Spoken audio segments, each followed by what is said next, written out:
నమస్కారం. వార్తా విశ్లేషణ కార్యక్రమం లైవ్ షోకి స్వాగతం. ముందుగా ఈరోజు విశ్లేషణ. సాక్షి తెలంగాణ కళ్యాణ కానుకేది రాష్ట్ర వ్యాప్తంగా తల్లిదండ్రులు ఎదురుచూపులంటూ ఓ స్టోరీ ఇచ్చారు.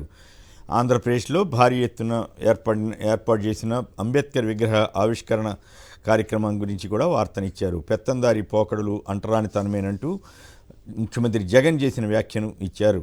రామోజీ ఫిల్మ్ సిటీలో ప్రమాదం, నిర్లక్ష్యానికి నిండు ప్రాణం బలి, విస్టెక్స్ ఏషియా సీఈఓ సంజయ్ షా దుర్మరణం అంటూ వార్తనిచ్చారు.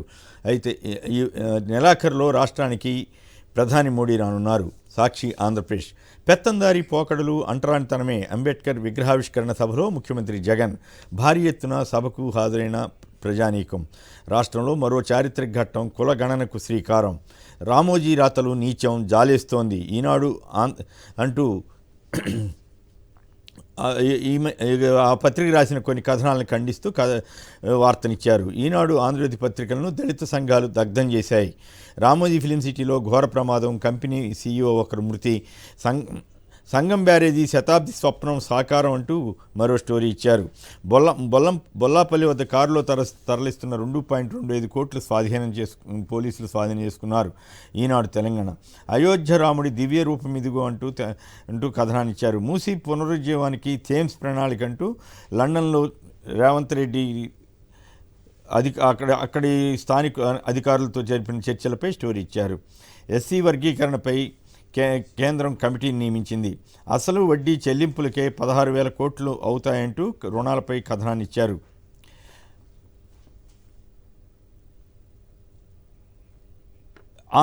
తెలంగాణలో తక్కువ పేజీలు ఇస్తూ ఆంధ్రప్రదేశ్లో ఎక్కువ పేజీలని కేటాయిస్తూ ఈనాడు పత్రిక సీఎం జగన్పై తప్పుడు కథనాలు ప్రచురించడానికి ఎక్కువ ప్రయత్నం చేస్తోంది. కోట్ల రూపాయల విలువైన స్పేస్ను ఇందుకోసం వినియోగిస్తోంది.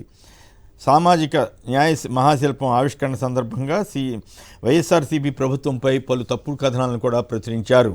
ఇందులో ఎక్కువ శాతం పెయిడ్ న్యూస్ కూడా ఉన్నాయని విశ్లేషకులు కొందరు వ్యాఖ్యానిస్తున్నారు.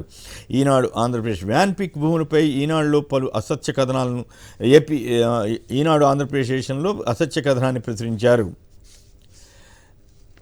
ఆంధ్రజ్యోతి జగన్ కేసుల్లో ఎందుకీ జాప్యమని సుప్రీంకోర్టు ప్రశ్నించినట్లు కథనాన్నిచ్చారు. నమస్తే తెలంగాణ మన హక్కులు కృష్ణార్పణం, తెలంగాణపై జలఖడ్గం, కాంగ్రెస్ బీజేపీ నైవంచనంటూ కథనాన్నిచ్చారు. అయోధ్యకు రండి, ప్రాణప్రతిష్ఠకు రావాలని ప్రముఖులకు ఆహ్వానం. తెలంగాణ మాజీ సీఎం కేసీఆర్కు తీర్థక్షేత్ర ట్రస్ట్ లేక అయోధ్య తీర్పు ఇచ్చిన ధర్మాసనానికి ఆహ్వానం పంపారంటూ మరో వార్తనిచ్చారు. ఆంధ్రప్రభ రివర్ ఫ్రంట్ భాగ్యనగర్ పరివాహక ప్రాంత అభివృద్ధి, సీఎం రేవంత్ రెడ్డి కీలక నిర్ణయం. పద్దుల మదింపు, ఆదాయ వనరులపై దృష్టి, శాఖల వారీగా వ్యయాల మదింపుపై తెలంగాణ ప్రభుత్వం దృష్టి పెట్టిన విషయాన్ని ప్రముఖంగా ఇచ్చారు. 40,232 కోట్ల పెట్టుబడులు తెలంగాణకి రాబోతున్నాయంటూ దావోస్ పర్యటన విజయవంతం అంటూ మరో స్టోరీ ఇచ్చారు. వెలుగు కోల్చడం కూడా ఓ సవాల్, మేడిగడ్డలో కుంగిన పిల్లర్లను తొలగించేందుకు 3 నెలలు పెట్టవచ్చు అంటూ వార్తనిచ్చారు. టీపీపీఎస్సీ పదవులకు 600 అప్లికేషన్లు, 2 ఐఏఎస్లు, 3 ఐపీఎస్లు దరఖాస్తు. బంగారు విల్లు బాణంతో బాలరాముడు అయోధ్యపై కథనం. వార్త సీతారామ దోపిడీ 3 లక్షల ఎకరాలకు అందిస్తామని 22,000 కోట్లు దోచేశారంటూ మంత్రులు చేసిన వ్యాఖ్యలపై కథనాన్నిచ్చారు. 2 రోజుల్లో మంత్రుల బృందం ఈ విషయాలపై పరిశీలన చేస్తుంది. దక్కన్ క్రానికల్ కాంగ్రెస్ అగ్రనేత రాహుల్ గాంధీపై అస్సాంలో కేసు నమోదైందంటూ స్టోరీ ఇచ్చారు. భారత్ జోడో న్యాయయాత్రను నిర్దేశించిన మార్గంలో కాకుండా వేరే దారిలో చేపట్టడంతో పోలీసులపై దాడులు జరగడంతో కేసులు నమోదు చేసినట్లు పోలీసులు తెలిపారు. అయితే యాత్రకు అడ్డంకులు సృష్టించడానికి అధికార బీజేపీ ప్రభుత్వం కేసులు పెడుతోందంటూ రాహుల్ గాంధీ ఆగ్రహం వ్యక్తం చేశారు. హిందూ బిల్కినో బానో కేసులో దోషులకు సుప్రీంకోర్టులో చొక్కెదురైంది.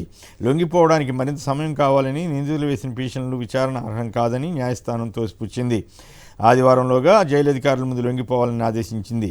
టైమ్స్ ఆఫ్ ఇండియా బీహార్ మాజీ ముఖ్యమంత్రి RJD chief Lalu Prasad Yadav, deputy CM Tejashwi యాదవ్లకు ఈడీ సమన్లు జారీ చేసింది. ల్యాండ్ ఫర్ జాబ్ కేసులో ఈ నెల 29, 30 తేదీల్లో విచారణకు హాజరు కావాలని నోటీసులో పేర్కొన్నారు. ఇండియన్ ఎక్స్ప్రెస్ అయోధ్య రామ మందిరం ప్రారంభోత్సవానికి గడువు సమీపిస్తున్న నేపథ్యంలో 3 రోజులు ముందుగానే గర్భగుడిలో ప్రతిష్ఠించిన బాలరాముని దివ్య రూపం చిత్రాలను విడుదల చేశారు. ప్రజలంతా రామజ్యోతి వెలిగించాలని ఈ సందర్భంగా ప్రధాని మోడీ పిలిపించారు. ఇవి ప్రధానంగా ఆ పత్రికలో వచ్చిన వార్తా విశేషాలు, వాటికి సంబంధించిన విశ్లేషణ.